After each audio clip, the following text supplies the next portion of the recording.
నమస్తే.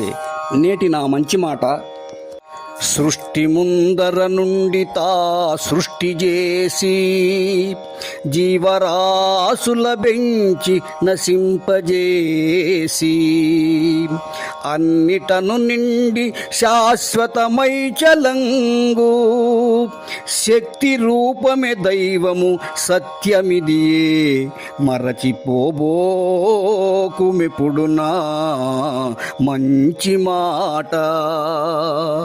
మిత్రులారా, యవ్వని చే జనించు జగము యవ్వని లోపల నుండు లీనమై యవ్వని ఎందుడిందు పరమేశ్వరుడెవడు అని పోతనామాత్యుడు నుడివినట్లు, ఏ దివ్యశక్తి ఈ సృష్టి ముందు ఉండి సృష్టి చేసిందో, ఏ అద్వితీయ శక్తి ఈ జీవరాశులను పెంచి పోషించి నశింపజేయుచున్నదో, ఏ అపురూప శక్తి ఈ సృష్టి అంతా నిండియున్నదో, ఏ అమోఘ శక్తి శాశ్వతమైనదో, ఆ అదృశ్య శక్తినే మనం దేవుడు అని పిలుచుకుంటున్నాం. ఇదే సత్యము సత్యము సత్యము.